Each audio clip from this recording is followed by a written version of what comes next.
मैं कविता रलहन आप सभी का स्वागत करती हूँ पंजाब केसरी नवोदय टाइम्स में। और हम सबको पता है कि इंडिया में टैलेंट की कोई कमी नहीं है। जब भी हम कोई टैलेंट शो देखते हैं हमें पता चलता है कि भारत में चाहे बच्चे हैं बड़े हैं कितने ज़्यादा टैलेंटेड है। इंडियाज इमर्जिंग टैलेंट ये रियलिटी जो शो है इसके जज आज हमारे साथ मौजूद हैं पंजाब केसरी नवोदय टाइम्स में सलीम मर्चेंट। आइए उनका वेलकम करते हैं। और इस शो के ऑर्गेनाइजर गगन राणा ये भी हमारे साथ मौजूद हैं। बहुत बहुत स्वागत है आप दोनों का पंजाब केसरी नवोदय टाइम्स में। बहुत कैसे हैं सलीम सर? मैं ठीक हूँ, बहुत अच्छा हूँ। आपको देखकर, आपको मिलकर बहुत अच्छा लग रहा है। बहुत-बहुत शुक्रिया आपका। Thank you. और आज आप इस शो को जज कर रहे हैं इंडियाज़ इमर्जिंग टैलेंट। और हमने आपको और भी शोज़ पे एज़ अ जज देखा है। सबसे पहले आपके बारे में बोलना चाहूँगी that you are the sweetest जज we have seen on reality shows. Generally जो जजेस होते हैं ना, वो सामने वाले को थोड़ा ना स्ट्रिक्ट कमज़ोर होके कर देते हैं। कमज़ोर कर देते हैं। आप नहीं करते ऐसा। मैं खुद कमज़ोर हूँ इसलिए। I don't believe this. Just kidding. नहीं देखिए इंसान में बहुत सारा टैलेंट होता है। हर कोई इंसान में टैलेंट है और I always look at the glass half full rather than half empty और हर किसी में जो खूबियाँ हैं, वो खूबियाँ को अगर हम और उसको बढ़ावा दें, तो वो और बेहतर होते जाता है। ना कि हम खामियाँ को अगर पॉइंट आउट करे तो चाहे वो कोई लड़का हो या लड़की हो उसका हौसला गिर जाता है। तो हौसला बढ़ाने से टैलेंट और बढ़ता है, मैं ऐसा समझता हूँ। बिल्कुल सही कह रहे हैं आप। लेकिन कई बार होता है ना, टीआरपी बढ़ाने के लिए या लाइमलाइट में या आने के लिए। इस इंडियाज़ इमर्जिंग टैलेंट में कोई टीआरपी नहीं है, कोई इसमें सिर्फ़ पॉज़िटिविटी है और सिर्फ़ क्या कहते हैं इंस्पिरेशन है। And I am very happy that ये जो इंडियाज़ इमर्जिंग टैलेंट इस बार फिर एक बार होने जा रहा है for with fun kids.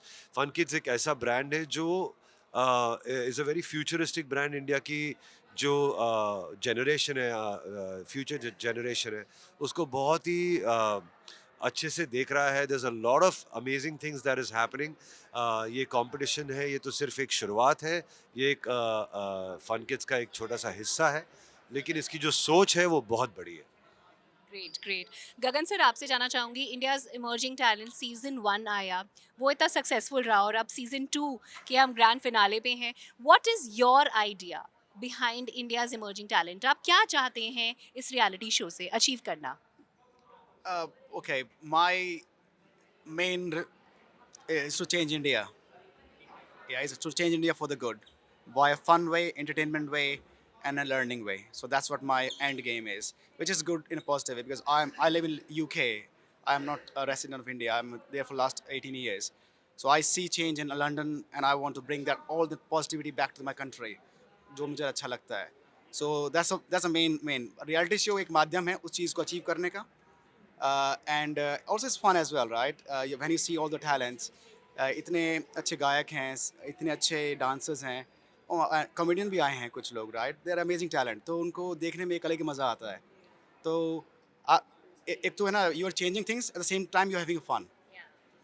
That's main. Nice nice. Salim sir, आपके जितने भी म्यूजिक हैं, ब्लॉकबस्टर हिट्स दिए हैं आपने हिंदी फिल्म्स में, है ना? You have, you are a legend when it comes to music in India, in Hindi films.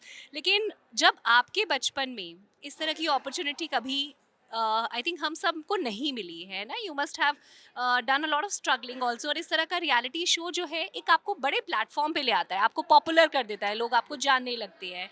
सो इसके बारे में आप क्या कहना चाहेंगे कि जो लोग अपना करियर बनाना चाहते हैं, आगे लाइफ में सक्सेस पाना चाहते हैं, उनके लिए ये प्लेटफॉर्म कितना इम्पोर्टेंट है? बहुत ज़रूरी है आपकी कला का प्रदर्शन करना, चाहे वो इस तरह की कॉम्पिटिशन्स हो या वो टेलीविज़न हो या एनी काइंड ऑफ कॉम्पिटिशन्स जहाँ पे आपको अपनी कला का प्रदर्शन करने का मौका मिलता है। It's a great thing because I feel हर बच्चे में टैलेंट है। और अगर ये इस तरह की जब इवेंट्स होते हैं, इस तरह के जब जब कॉम्पिटिशन्स होते हैं, कॉन्टेस्ट होते हैं, तो हर बच्चे को वो मौका मिलता है कि मैं अपनी टैलेंट को बताऊं। और उससे होता क्या है कि उसका हौसला बढ़ता है, उसकी जो जो सोसाइटी है, जो उसकी फैमिली है, उसकी बिरादरी है, आ, उनको पता लगता है कि यार नहीं यार, this this kid is really really good. कई बार ऐसा होता है कि कुछ अपने अंदर एक चीज़ होती है, बहुत स्पेशल होती है, वो ऊपर वाले की देन होती है, लेकिन हमें पता ही नहीं लगता। जब इस तरह के कॉम्पिटिशन्स होते तो वो चीज़ का एक ओपनिंग मिलता है, एक इंडिविजुअल को, उसकी फैमिली को, और कितना टैलेंट है वो खुद ब खुद पता लग जाता है बच्चों को, उनका हौसला बढ़ता है। So overall I think it's a very inspirational thing, it's a very very beautiful thing, very educational thing. पढ़ाई लिखाई में तो सब लोग मेहनत करते ही है, बट ये जानना बहुत ज़रूरी है कि एंटरटेनमेंट अपने आप में एक बहुत बड़ी इंडस्ट्री है, और इस एंटरटेनमेंट इंडस्ट्री में बहुत सारे सिंगर्स हैं, बहुत सारे डांसर्स हैं, बहुत सारे कॉमेडियंस हैं, और बहुत सारे एंटरटेनर्स हैं। और ये एंटरटेनर्स सिर्फ पैसा नहीं कमाते, ये एंटरटेनर्स खुशियां बांटते हैं समाज में। That's very important. That is something that stays within the people, and it stays with the artist as well. So it's a beautiful thing. Gagan sir, मेरा सवाल आपसे है कि इंडिया में ना ज़्यादातर पढ़ाई पे ज़्यादा फोकस करते हैं, जो हमारा शुरू से आपने देखा है, जो बड़े बुजुर्ग हैं कि पढ़ लो, पढ़ोगे लिखोगे तो बनोगे नवाब। इस तरह की आइडियोलॉजीज रही हैं पेरेंट्स की, लेकिन आपको क्या लगता है इंडिया बदल रहा है, पेरेंट्स बदल रहे हैं, अब पेरेंट्स पढ़ाई लिखाई के अलावा भी बच्चों को और चीज़ों के लिए इनकरेज करते हैं? बिल्कुल करते हैं और आप देखेंगे कि जो अभी फाइनलिस्ट आए हैं पूरे ऑल ओवर इंडिया से आए हैं। इवन जो फाइनलिस्ट हैं ब्रिस्बेन से भी आई हैं 2 लड़कियाँ। And they are very good singers. They do western and Indian. तो येस, आजकल पढ़ाई ज़रूरी है, लेकिन पढ़ाई एक लर्निंग वे में होनी चाहिए। अगर आप प्रेशर डाल के करोगे तो नहीं कर पाएँगे बच्चे। तो एक प्यार से, फ़न से, एंटरटेनमेंट वे से करोगे समझ जाते हैं। So this is how it is. That's what Fun Kids India is about. Fun, kids, and India. The three things. So we entertain children, but at the same time हमारा learning रहता है। क्योंकि जैसे अभी सलीम जी ने कहा कि भाई उनको एक ओपनिंग मिलती है, ये बहुत ज़रूरी है। और आईटी इंडियाज़ इमर्जिंग टैलेंट उनको वो ओपनिंग दे रहा है। और आज के जो पेरेंट्स हैं वो समझदार भी हैं और उनको पता है कि भाई पढ़ाई तो करनी है, लेकिन स्पोर्ट्स भी करना है, एंटरटेनमेंट भी करना है, आपको एक्सरसाइज भी करनी है। एक as a full responsible individual एक भारतीय बनना है, नागरिक बनना है, तो ये ज़रूरी हैं चीज़ें। And that's why they are doing it. Thank you. Salim sir, आपसे जानना चाहूँगी कि आज आप इतने सक्सेसफुल हैं अपने करियर में, है ना? म्यूज़िक इंडस्ट्री में आपका इतना बड़ा नाम है। सो आज जो आप जज करने वाले हैं इंडियाज़ इमर्जिंग टैलेंट में बच्चों को सिंगिंग पे, एक तो आप उनको क्या एडवाइस देना चाहेंगे? अब आई एम श्योर हर कोई नंबर 1 नहीं हो सकता, है ना? आज आपको किसी एक को नंबर 1 करार करना पड़ेगा, पर जो बाकी लोग नंबर 1 नहीं बन पाए, या जो लोग आपको सुन रहे हैं और म्यूज़िक में शौक रखते हैं, what is that one piece of advice you would like to give kids who are passionate about music? Music is a very beautiful art form. यहाँ पे क्या है ना, पहली बात तो एवरीबॉडी थिंक्स कि म्यूजिक से मैं करके मैं बड़ा बन जाऊंगा, मुझे फिल्म में काम मिलेगा, मैं अपनी एल्बम करूंगा, गाना करूंगा।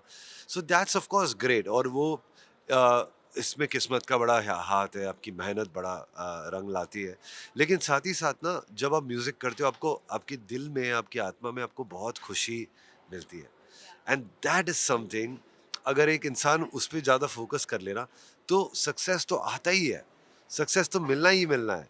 लेकिन जो while you practicing music, while you are studying music, जब आप मेहनत कर रहे हो, जब आप गा रहे हो, बेहतर कर रहे हो, रियाज कर रहे हो, प्रैक्टिस कर रहे हो, उसमें जो आनंद है ना, वही है। बहुत सारे लोग एक पोजीशन पर पहुंचने के लिए म्यूजिक करते हैं।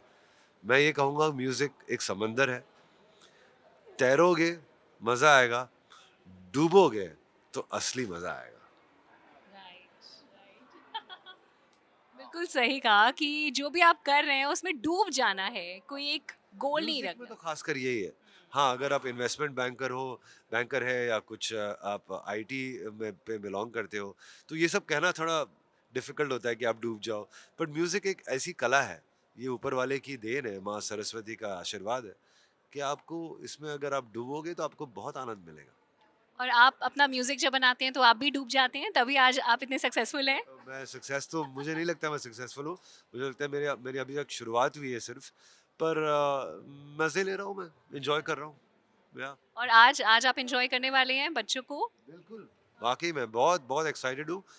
Looking forward to some great talent. मैंने बहुत तारीफ़ सुनी है गगन भाई से, and I have heard great things, and I am really looking forward to some incredible talent. जाते जाते 2 लाइनें गाना चाहेंगे पंजाब केसरी पे? क्या गाऊँ पंजाब केसरी में? अपना फेवरेट सॉन्ग? मेरा एक रिसेंटली गुरदास मान साहब के साथ एक गाना है पंजाब केसरी है, तो रूह नू ताज़ी कर ले रा, यार नू राज़ी कर ले, सोहणिया यारा, यार दो प्यारा, के बुलिया के बुलिया के बुलिया, चल चलिए चलिए, बुलावा आया यार, चल चली बुलावा आया यार, चल चली बुलावा आया। ये मेरा नया गाना है जो गुरदास मान साहब ने गाया है। मैंने सोचा कि वंडरफुल, मैं आपके लिए गा लूं। Wonderful. Thank you so much, thank you so much. आप दोनों से बात करके बहुत अच्छा लगा। पंजाब केसरी नवोदय टाइम्स पे अपना वक्त निकालने के लिए शुक्रिया। Thank you, thank you.